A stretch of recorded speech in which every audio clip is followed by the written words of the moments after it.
Tang Empire was on the brink of collapse, warlords ruled the land like kings. Among them, Wu Yuanji had openly defied the court for 3 full years. The imperial forces gave everything they had, but achieved nothing at that moment.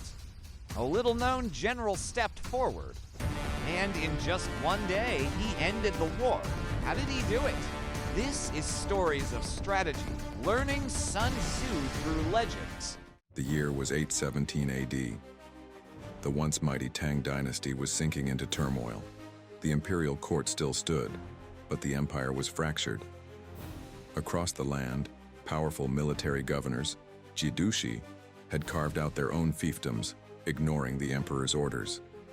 Among them, none was more brazen than Wu Yuanji of Huaixi. With a private army at his back, Wu Yuanji ruled like a king. He looted towns, crushed resistance, and defied the Tang court openly. In the capital, Emperor Xianzong of Tang was furious. "I will not let this traitor divide my empire," he declared.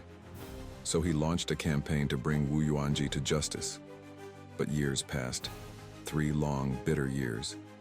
Battles were fought, soldiers died, but Wu Yuanji held firm. At court, voices began to waver. One minister whispered, "Your Majesty, perhaps it is time to consider peace." The emperor slammed his hand on the table. "Peace? With a rebel who defies the throne? Never." Yet even he was beginning to lose hope. Then came Li Su, a relatively unknown general, son of the great Li Shang. He stepped forward and bowed. "Your Majesty, allow me to lead the campaign. I will bring you victory." The emperor studied him. "You are young, are you certain?" Li Su answered calmly. "I do not fear snow nor swords. I fear only a divided empire." Permission granted, Li Su rode to the front lines. But instead of charging into battle, he watched, he listened, and he saw the truth. Wu Yuanji's army was overconfident. "They think no one dares attack them in winter." He told his officers. "They're wrong. He gathered his command staff one night under flickering lamplight.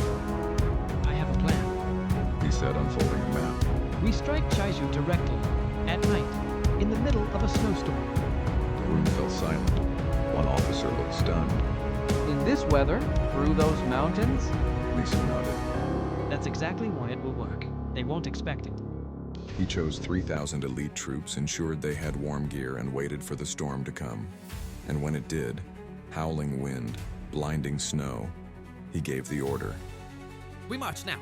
The soldiers pushed forward, wrapped in thick cloaks. Their breath fogged the night air. Snow lashed their faces. Behind them, their tracks disappeared into white silence. An officer muttered. I can't feel my feet. Li Su replied. "Good. That means the enemy won't hear them either." All night they marched through wind and snow, and just before dawn they saw it.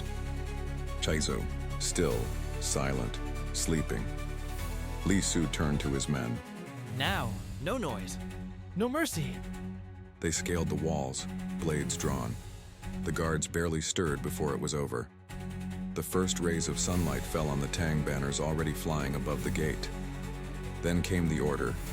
Storm the city! Steel clashed. Soldiers poured through the streets. Wu Yuanji's men, still half asleep, rushed out in panic. Inside his palace, Wu Yuanji woke to the sound of chaos. He shouted to his aides. What's happening? One burst into the room. My lord, the Tang army, they're inside the city. Wu Yuanji froze.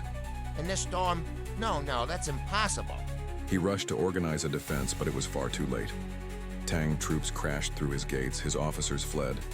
Cowards! He shouted, drawing his sword. Stand and fight! But no one listened. He was alone. He fell to his knees as the Tang soldiers closed in. I surrender. The war ended that morning. Back in the capital, a messenger delivered the news. The emperor read it in silence, then stood tall. "At last," he said. "the empire is whole again." Celebrations erupted. The court praised Li Su as a hero. The people sang his name, and generals spoke of the night he walked through snow and struck like thunder.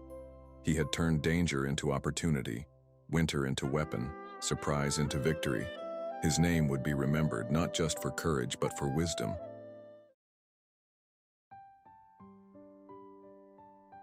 This was not just a victory of courage, but a victory of strategic thinking.